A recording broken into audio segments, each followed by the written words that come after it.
राधे राधे। श्री गणेशाय नमः। तुमेव माता च पिता तुमेव, तुमेव बन्धुश्च च सखा तुमेव, तुमेव विद्या च द्रविणं तुमेव, तुमेव शरीरं मम देवि देवा, तुमेव शरीरं मम देवि देवा। आज श्री सत्यनारायण भगवान के व्रत की कथा कहेंगे। श्री सत्यनारायण पूजन तथा कथा श्रवण अत्यंत पवित्र, पुण्यप्रद और समस्त मंगलों को प्रदान करने वाला है। पूर्णिमा के दिन सत्यनारायण भगवान की कथा अवश्य सुननी चाहिए और रविवार को माघ पूर्णिमा है। इस दिन व्रत के साथ साथ सत्यनारायण भगवान की कथा अवश्य सुने। इससे भगवान की विशेष कृपा प्राप्त होती है और जीवन में सुख संपत्ति समृद्धि आती है और सत्यनारायण भगवान सभी मनोकामना पूर्ण करते हैं। बोलो सत्यनारायण भगवान की जय। अब कथा सत्यनारायण भगवान की शुरू करते हैं। आप लोग हाथ में थोड़ी से चावल ले लें, क्योंकि कथा सुनने से पहले थोड़ी से चावल और फूल ले लें हाथ में। अब कथा को सुनिएगा। श्री सत्यनारायण व्रत की कथा। श्री व्यास जी ने कहा, एक समय नैमिषारण्य तीर्थ में शौनक आदि सभी ऋषियों तथा मुनियों ने पुराण शास्त्र के वेत्ता श्री सूत जी महाराज से पूछा। ऋषियों ने कहा, महामुनि, किस व्रत अथवा तपस्या से मनोवांछित फल प्राप्त होता है, उसे हम सब सुनना चाहते हैं, आप कहिए। आप कहें। श्री सूत जी बोले, इसी प्रकार देवर्षि नारद जी के द्वारा भी पूछे जाने पर भगवान कमलापति ने उनसे जैसा कहा था उसे कह रहा हूँ, आप लोग सावधान होकर सुने। एक समय योगी नारद जी लोगों के कल्याण की कामना से विविध लोकों में भ्रमण करते हुए मृत्यु लोक में आए और यहाँ उन्होंने अपने कर्म फल के अनुसार नाना योनियों में उत्पन्न सभी प्राणियों को अनेक प्रकार के क्लेश दुख भोगते हुए देखा तथा किस उपाय से इनके दुखों का सुनिश्चित रूप से नाश हो सकता है, ऐसा मन में विचार करके वे विष्णु लोक गए। वहाँ 4 भुजाओं वाले और शंख, चक्र, गदा, पद्म तथा वनमाला से विभूषित शुक्ल वर्ण भगवान नारायण का दर्शन करके उन देवादि देव की वे स्तुति करने लगे। नारद जी बोले, हे वाणी और मन से परे स्वरूप वाले, अनंत शक्ति संपन्न, आदि मध्य और अंत से रहित, निर्गुण और सकल कल्याणमय, गुण गणों से संपन्न, स्थावर जंगमात्मक, निखिल सृष्टि प्रपंच के कारणभूत तथा भक्तों की पीड़ा नष्ट करने वाले परमात्मन आपको नमस्कार है। करने वाले परमात्मन आपको नमस्कार है। स्तुति सुनने के अनंतर भगवान श्री विष्णु जी ने नारद जी से कहा। श्री भगवान ने कहा, महाभाग, आप किस प्रयोजन से यहाँ आए हैं और आपके मन में क्या है, कहिए, वह सब कुछ मैं आपको बताऊंगा। नारद जी बोले, भगवान, मृत्युलोक में अपने पाप कर्मों के द्वारा विभिन्न योनियों में उत्पन्न सभी लोग बहुत प्रकार के क्लेशों से दुखी हो रहे हैं। हे नाथ, किस लघु उपाय से उनके कष्टों का निवारण हो सकेगा? यदि आपकी मेरे ऊपर कृपा हो तो वह सब मैं सुनना चाहता हूँ, उसे बताएं। श्री भगवान ने कहा, हे वत्स, संसार के ऊपर अनुग्रह करने की इच्छा से आपने बहुत अच्छी उत्तम बात पूछी है। जिस व्रत के करने से प्राणी मोह से मुक्त हो जाता है, उसे मैं आपको बताता हूँ, सुने। हे वत्स, स्वर्ग और मृत्युलोक में दुर्लभ भगवान सत्यनारायण का एक महान पुण्यप्रद व्रत है। आपके स्नेह के कारण इस समय मैं उसे कह रहा हूँ। अच्छी प्रकार विधि विधान से भगवान सत्यनारायण का व्रत करके मनुष्य शीघ्र ही सुख प्राप्त करके परलोक में मोक्ष प्राप्त कर सकता है।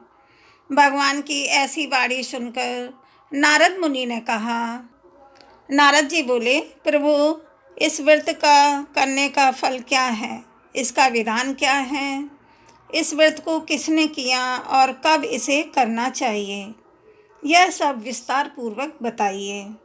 श्री भगवान ने कहा, यह सत्यनारायण व्रत दुख शोक आदि का शमन करने वाला, धन धान्य की वृद्धि करने वाला, सौभाग्य और संतान देने वाला तथा सर्वत्र विजय प्रदान करने वाला है। जिस किसी भी दिन भक्ति और श्रद्धा से समन्वित होकर मनुष्य ब्राह्मणों और बंधु बांधवों के साथ धर्म में तत्पर होकर सायंकाल भगवान सत्यनारायण की पूजा करें, नैवेद्य के रूप में उत्तम कोटि के भोजनीय पदार्थ को सवाया मात्र में भक्ति पूर्वक अर्पित करना चाहिए।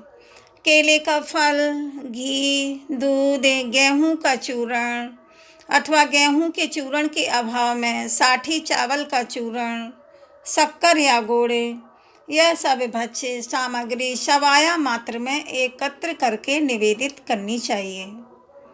बंधु बांधवों के साथ श्री सत्यनारायण भगवान की कथा सुनकर ब्राह्मणों को दक्षिणा देनी चाहिए।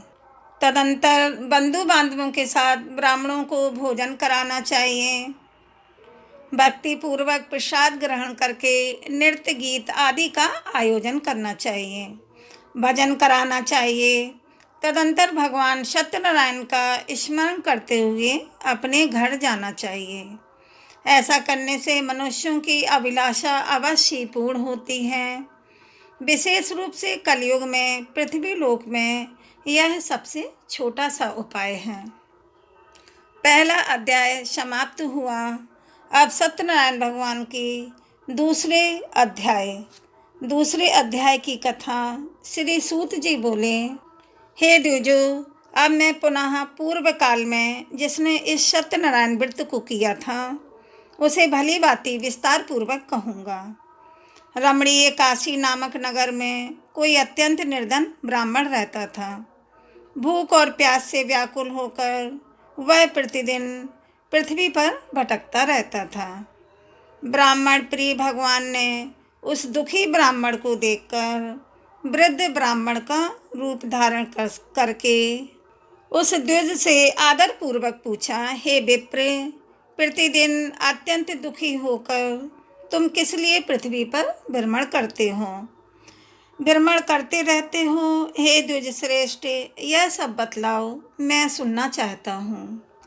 ब्राह्मण बोला, हे प्रभु, मैं अत्यंत दरिद्र ब्राह्मण हूँ और भिक्षा के लिए ही पृथ्वी पर घूमा करता हूँ।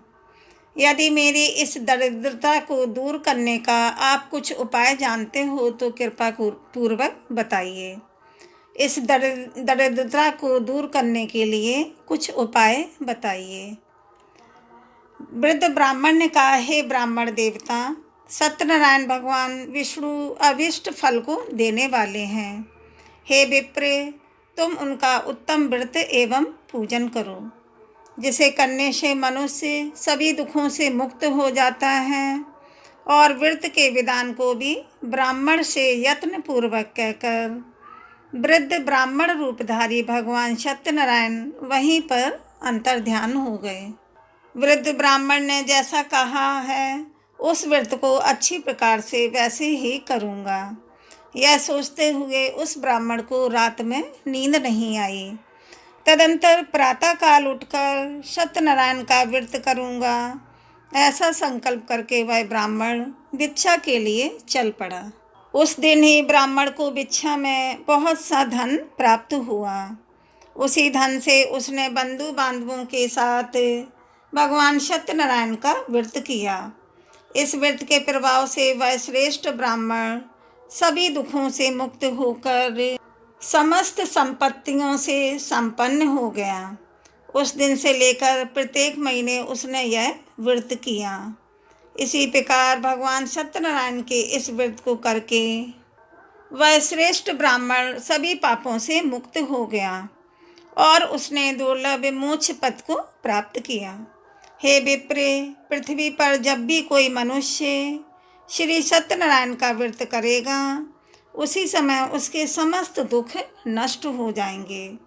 हे ब्राह्मणों, इस प्रकार भगवान नारायण ने महात्मा नारद जी से जो कुछ कहा मैंने वह सब आप लोगों से कह दिया।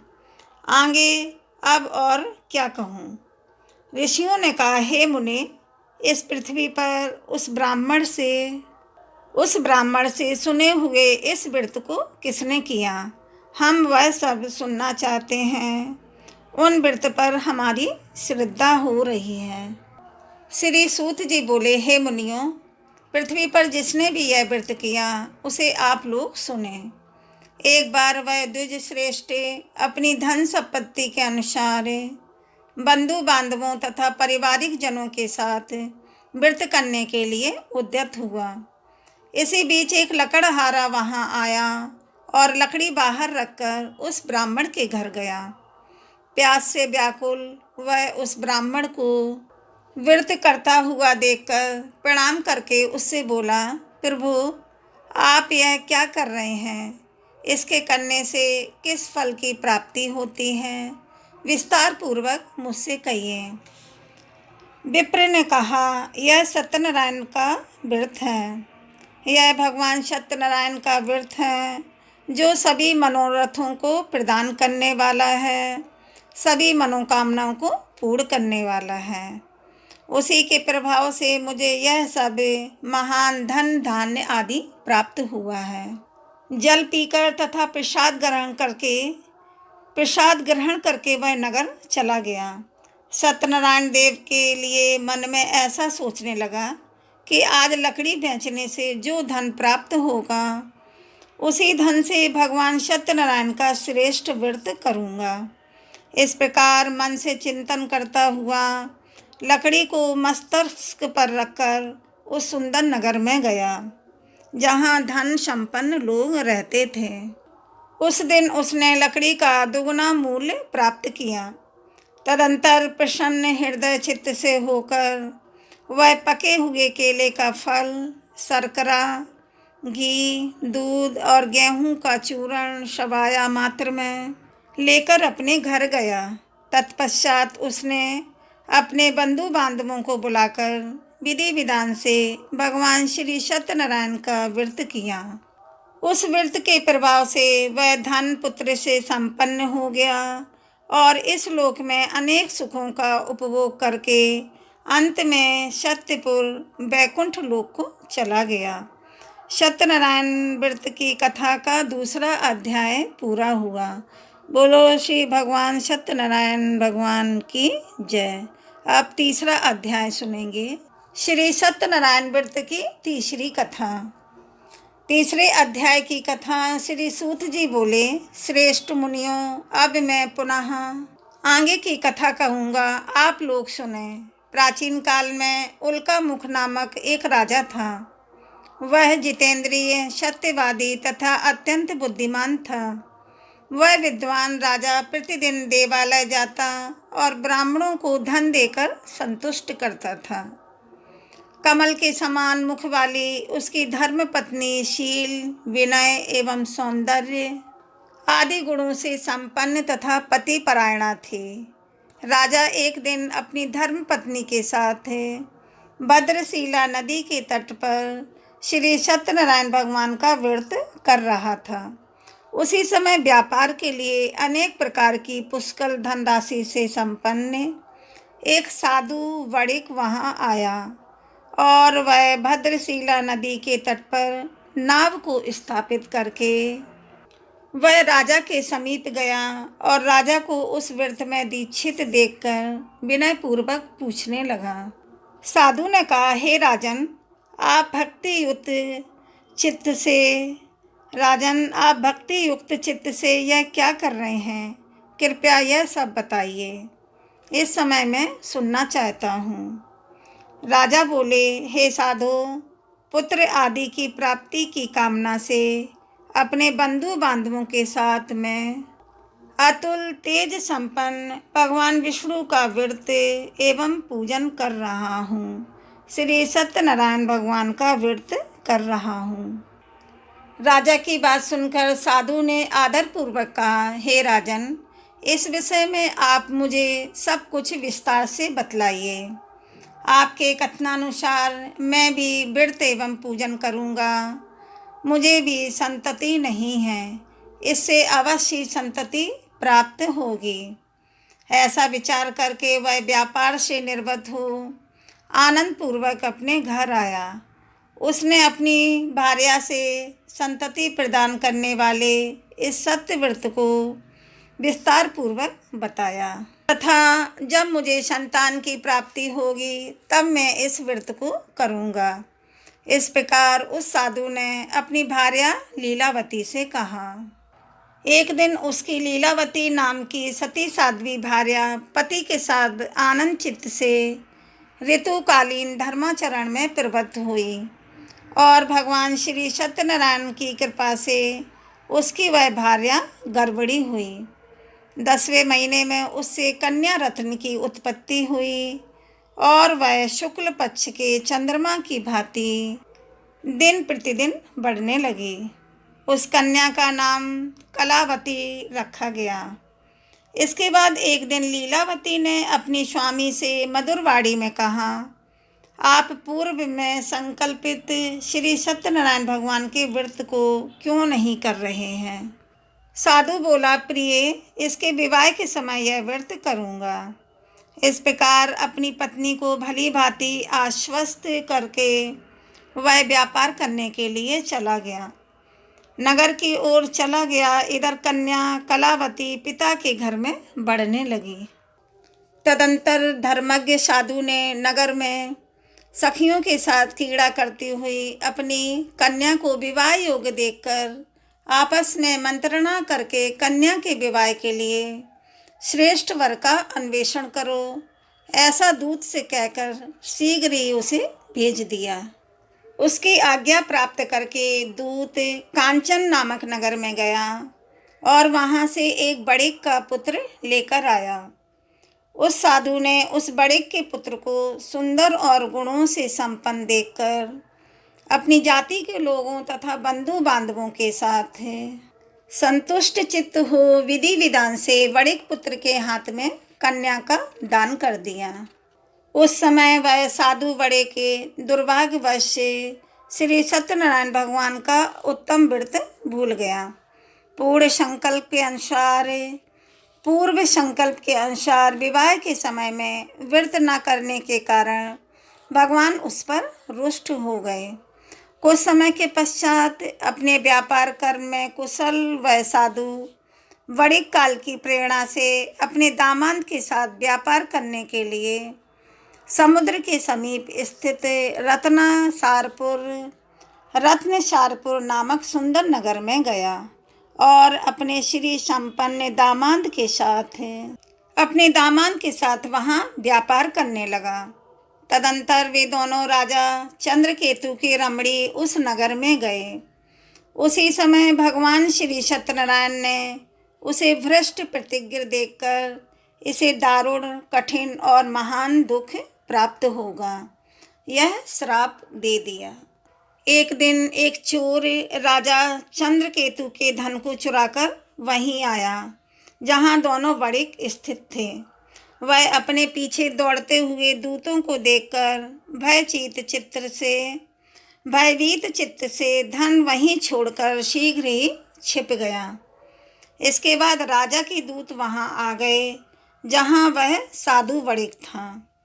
वहां राजा के धन को देखकर वे दूत उन दोनों बड़िक पुत्रों को बांधकर ले आए और हर्षपूर्वक दौड़ते हुए राजा से कहा, प्रभु, हम 2 चोर पकड़कर लाए हैं। इन्हें देखकर आप आज्ञा दें। राजा की आज्ञा से दोनों शीघ्र ही दृढ़तापूर्वक बांधकर बिना विचार किए महान कारागार में डाल दिए गए। भगवान सत्यदेव की माया से किसी ने उन दोनों की बात नहीं सुनी और राजा चंद्रकेतु ने उन दोनों का धन भी ले लिया। उन भगवान के श्राप से बड़े के घर में उसकी भार्या भी अत्यंत दुखित हो गई और उनके घर में सारा का सारा जो धन था वह चोर ने चुरा लिया। वह लीलावती शारीरिक तथा मानसिक पीड़ाओं से युक्त, भूख और प्यास से दुखी हो अन्न की चिंता से दर दर भटकने लगी। कलावती कन्या भी भोजन के लिए इधर उधर प्रतिदिन घूमने लगी। एक दिन क्षुधा से पीड़ित हो वह कलावती एक ब्राह्मण के घर गई। वहां जाकर उसने श्री सत्यनारायण भगवान के व्रत और पूजन को देखा। वहां बैठकर उसने कथा सुनी और वरदान मांगा। तदंतर प्रसाद ग्रहण करके वह कुछ रात होने पर घर गई। माता लीलावती ने कलावती कन्या से प्रेम पूर्वक पूछा, पुत्री, रात में तू कहाँ रुक गई थी? तुम्हारे मन में क्या है? कलावती कन्या ने तुरंत माता से कहा, माँ, मैंने एक ब्राह्मण के घर में मनोरथ प्रदान करने वाला व्रत देखा है। कन्या की उस बात को सुनकर वह बड़े की भार्या व्रत करने को उद्यत हुई और प्रसन्न मन से उस साध्वी ने बंधु बांधवों के साथ भगवान श्री सत्यनारायण भगवान का व्रत किया तथा इस प्रकार प्रार्थना की कि हे भगवान, आप हमारे पति एवं दामाद के अपराध को क्षमा करें। वे दोनों और अपने घर शीघ्र आ जाएं। इस व्रत से भगवान श्री सत्यनारायण पुनः संतुष्ट हो गए तथा उन्होंने नृपश्रेष्ठ चंद्रकेतु को स्वप्न दिखाया और स्वप्न में कहा, हे नृपश्रेष्ठ, प्रातःकाल दोनों बड़कों को छोड़ दो और वह सारा धन भी दे दो जो तुमने उनसे इस समय ले लिया है, अन्यथा राज, धन एवं पुत्र सहित तुम्हारा सर्वनाश कर दूंगा। राजा से स्वप्न में ऐसा कहकर भगवान सत्यनारायण अंतर्ध्यान हो गए। इसके अनंतर प्रातःकाल राजा ने अपने सभासदों के साथ सभा के मध्य बैठकर अपना स्वप्न लोगों को बताया और कहा, दोनों बंदी बड़े पुत्रों को शीघ्र ही मुक्त कर दो। राजा की ऐसी बात सुनकर वे राजपुरुष दोनों महाजनों को बंधन मुक्त करके राजा के सामने लाकर विनय पूर्वक बोले, हे महाराज, बेड़ी बंधन से मुक्त करके दोनों बड़े पुत्र लाए गए हैं।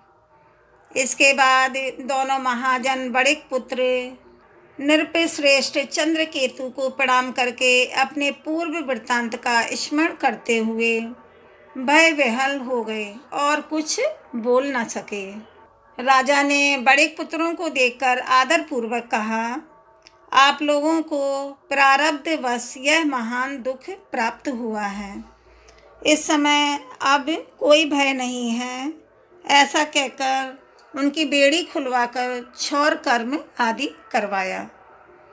राजा ने वस्त्र अलंकार देकर उन दोनों बड़े पुत्रों को संतुष्ट किया तथा सामने बुलाकर वाणी द्वारा अत्यधिक आनंदित किया। पहले जो धन लिया था उसे दूना करके दिया। तदंतर राजा ने पुनः उनसे कहा, साधु, अब आप अपने घर को जाएं।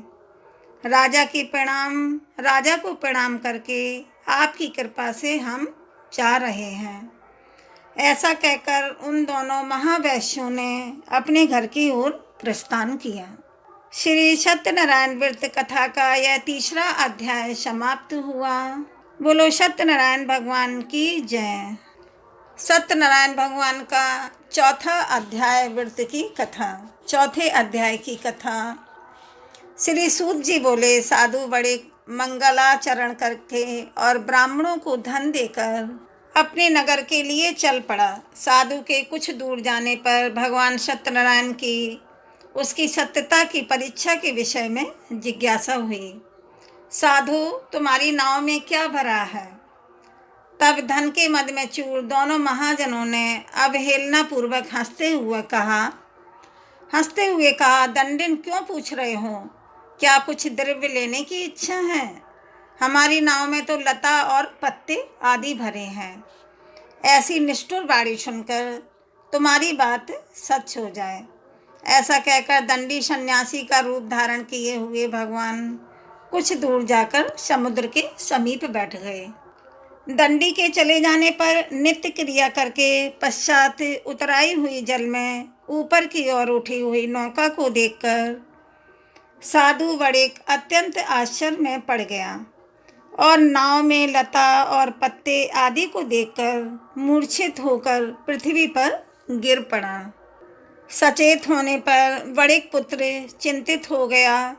तब उसके दामाद ने इस प्रकार कहा कि आप शोक क्यों करते हैं? दंडी ने श्राप दे दिया है। इस स्थिति में वे ही चाहें तो सब कुछ कर सकते हैं, इसमें कोई संशय नहीं है।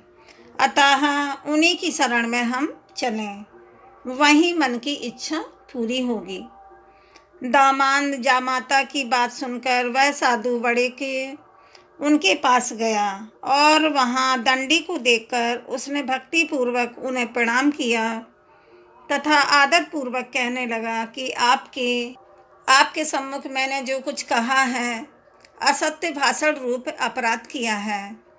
आप मेरे उस अपराध को क्षमा करें। ऐसा कहकर बारंबार प्रणाम करके वह इस महान शोक से आकुल हो गया। दंडी ने उसे रोता हुआ देखकर कहा, हे मूर्ख, रो मत, मेरी बात सुनो। मेरी पूजा से उदासीन होने के कारण तथा मेरी आज्ञा से ही तुमने बारंबार दुख प्राप्त किया है। भगवान की ऐसी वाणी सुनकर वह उनकी स्तुति करने लगा। साधु ने कहा, हे प्रभु, ये आश्चर्य की बात है कि आपकी माया से मोहित होने के कारण ब्रह्मा आदि देवता भी आपके गुणों और रूप को यथावत रूप से नहीं जान पाते। फिर मैं मूर्ख आपकी माया से मोहित होने के कारण कैसे जान सकता हूँ कि आप प्रसन्न हों? मैं अपनी धन संपत्ति के अनुसार आपकी पूजा करूँगा। आप प्रभु प्रसन्न हों, मैं अपनी धन संपत्ति के अनुसार आपकी पूजा करूँगा। मैं आपकी शरण में आया हूँ। मेरा जो कुछ नौका में स्थित पुराना धन था, उसकी तथा मेरी रक्षा करें। उस वड़िक की भक्ति युक्त वाणी सुनकर भगवान जनार्दन संतुष्ट हो गए। भगवान श्री हरि उसे अविष्ट वर प्रदान करके वहीं से अंतर्ध्यान हो गए। उसके बाद वह साधु अपनी नौका में चढ़ा और उसे धन्य धान से परिपूर्ण देखकर भगवान सत्यदेव की कृपा से हमारा मनोरथ सफल हो गया। ऐसा कहकर स्वजनों के साथ उसने भगवान की विधिवत पूजा की। भगवान श्री सत्यनारायण की कृपा से वह आनंद से परिपूर्ण हो गया और नाव को प्रयत्न पूर्वक संभालकर उसने अपने देश के लिए प्रस्थान किया। साधु ने अपने दामाद से कहा, वह देखो, मेरी रत्नपुरी नगरी दिखाई दे रही है। इसके बाद उसने अपने धन के रक्षक दूत को अपने आगमन का समाचार देने के लिए अपनी नगरी में भेजा। तत्पश्चात उस दूत ने नगर में जाकर साधु की भार्या को देखकर हाथ जोड़कर प्रणाम किया तथा उसके लिए अविष्ट बात कही। सेठ जी अपने दामाद तथा बंधु वर्गों के साथ बहुत सारे धन दान से संपन्न होकर नगर के निकट पधार गए हैं, आए हुए हैं। दूत के मुख से यह बात सुनकर वह महान आनंद से विहल हो गई और उस साध्वी ने श्री सत्यनारायण की पूजा करके अपनी पुत्री से कहा, मैं साधु के दर्शन के लिए जा रही हूँ, तुम शीघ्र ही आना। माँ का ऐसा वचन सुनकर व्रत को समाप्त करके प्रसाद का परित्याग किया। उसने प्रसाद ग्रहण नहीं किया और वह कलावती भी अपने पति का दर्शन करने के लिए चल पड़ी। इससे भगवान सत्यनारायण रुष्ट हो गए, क्योंकि उसने प्रसाद का ग्रहण नहीं किया और प्रसाद को छोड़कर ही वह पति के दर्शन के लिए चली गई और उन्होंने उसके पति को तथा नौका को धन के साथ हरण करके जल में डुबो दिया। इसके बाद कलावती कन्या अपने पति को न देखकर महान शोक से रुदन करती हुई पृथ्वी पर गिर पड़ी। नाव का अदर्शन तथा कन्या को अत्यंत दुखी देखकर भयभीत मन से साधु बड़िक ने सोचा, यह क्या आश्चर्य हो गया। नाव का संचालन करने वाले भी सभी चिंतित हो गए। तदंतर वह लीलावती भी कन्या को देखकर विहल हो गई और अत्यंत दुख से विलाप करती हुई अपने पति से इस प्रकार बोली, अभी अभी नौका के साथ दामान कैसे अलक्षित हो गया। ना जाने किस देवता की उपेक्षा से वह नौका हरण कर ली गई, अथवा श्री सत्यनारायण भगवान का महात्म्य कौन जान सकता है। ऐसा कहकर वह स्वजनों के साथ विलाप करने लगी और कलावती कन्या को गोद में लेकर रोने लगी। कलावती कन्या भी अपने पति के नष्ट हो जाने पर दुखी हो गई और पति की पादुका लेकर उनका अनुगमन करने के लिए उसने मन में निश्चय किया। कन्या के इस प्रकार के आचरण को देखकर भार्या सहित वह धर्मज्ञ साधु अत्यंत शोक संतप्त हो गया और सोचने लगा, या तो भगवान सत्यनारायण ने यह दामांद के साथ धन्य धान्य से भरी इस नौका का अपहरण किया है, अथवा हम सभी भगवान सत्यदेव की माया से मोहित हो गए हैं। अपनी धन शक्ति के अनुसार मैं भगवान सत्यनारायण की पूजा करूँगा। सभी को बुलाकर इस प्रकार कहकर उसने अपने मन की इच्छा प्रकट की और बारंबार भगवान सत्यदेव को दंडवत प्रणाम किया। सत्यनारायण भगवान को प्रणाम किया। इससे दीनों के परिपालक भगवान सत्यनारायण प्रसन्न हो गए। भक्त वत्सल भगवान ने कृपा पूर्वक कहा, तुम्हारी कन्या प्रसाद छोड़कर अपने पति को देखने चली आई है। निश्चय ही इसी कारण उसका पति अदृश्य हो गया है। यदि घर जाकर प्रसाद ग्रहण करके वह पुनः आए तो हे साधु, तुम्हारी पुत्री पति को प्राप्त करेगी, इसमें कोई संशय नहीं है। कन्या कलावती भी आकाशमंडल से ऐसी वाणी सुनकर शीघ्र ही वह घर गई और उसने प्रसाद ग्रहण किया।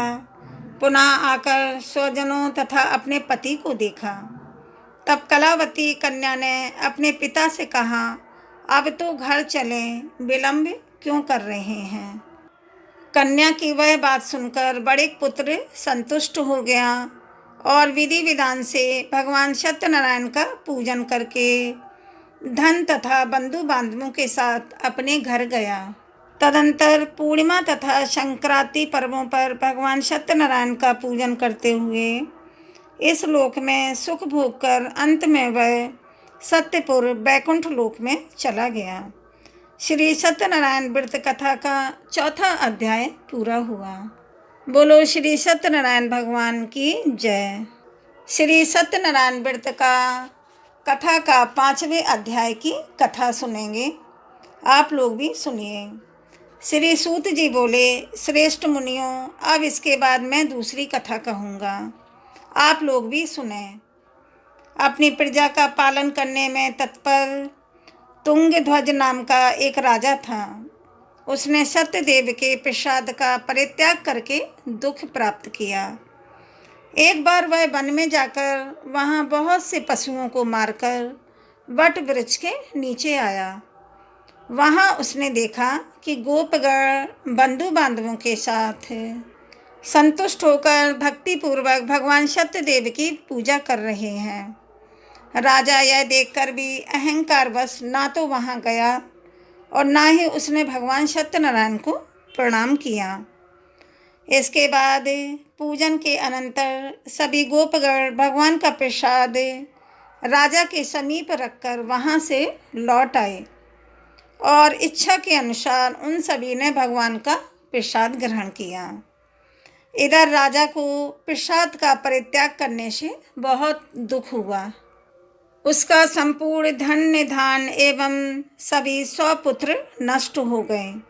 राजा ने मन में यह निश्चय किया कि अवश्य ही भगवान सत्यनारायण ने हमारा नाश कर दिया है, इसीलिए मुझे वहीं जाना चाहिए जहाँ श्री सत्यनारायण भगवान का पूजन हो रहा था।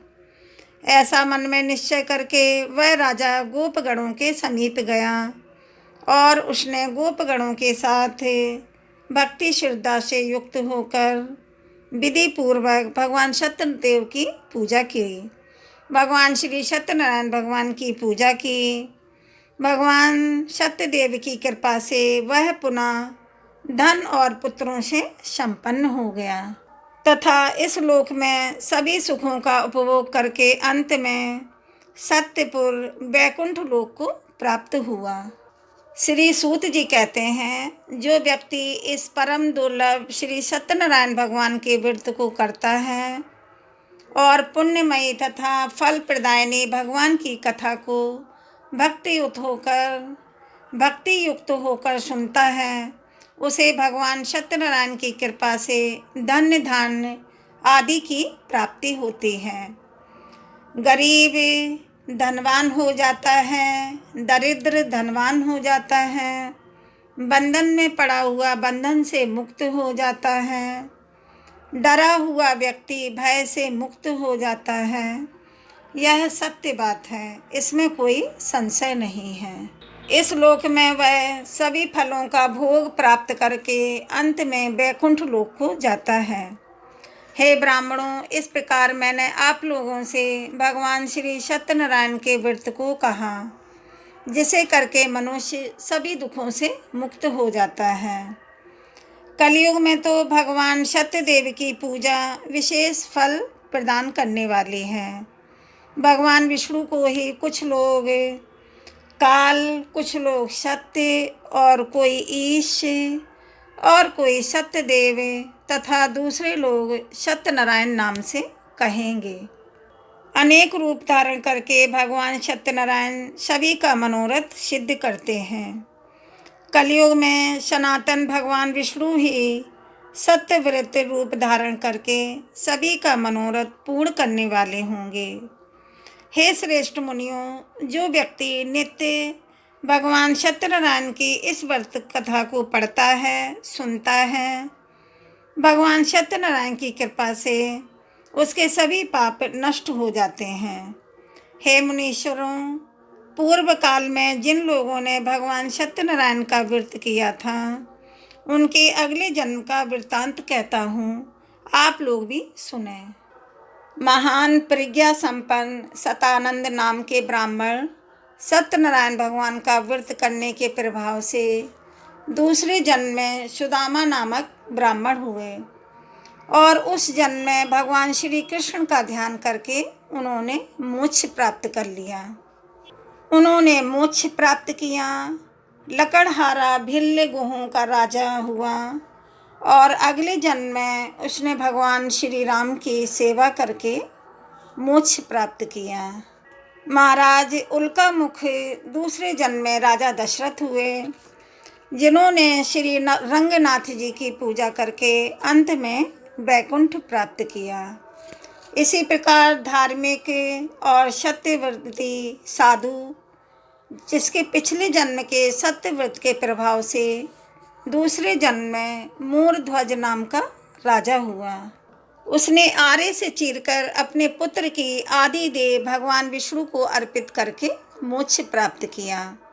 महाराज तुंगध्वज जन्मांतर में मनु हुए, भगवान मनु हुए और भगवत संबंधी संपूर्ण कार्यों का अनुष्ठान करके वैकुंठ लोक को प्राप्त हुए। जो गोपगण थे वे सब जन्मांतर में ब्रजमंडल में निवास करने वाले गोप हुए और सभी राक्षसों का संहार करके उन्होंने श्री भगवान का शाश्वत धाम गोलोक प्राप्त किया। श्री सत्यनारायण व्रत कथा का 5वां अध्याय भी समाप्त हुआ। बोलो श्री सत्यनारायण भगवान की जय। कथा संपन्न हुई। श्री सत्यनारायण भगवान की कथा समाप्त हुई। अब आप लोग आरती करें और प्रसाद भगवान को भोग लगाएं। जो आपने हाथ में चावल लिए थे वो भगवान विष्णु भगवान के सामने डाल दें और फूलों को भी डाल दें। भगवान सत्यनारायण की कृपा आप लोगों पर सदा बनी रहे। बोलो फिर से एक बार श्री सत्यनारायण भगवान की जय। वीडियो को लाइक शेयर सब्सक्राइब करें। राधे राधे।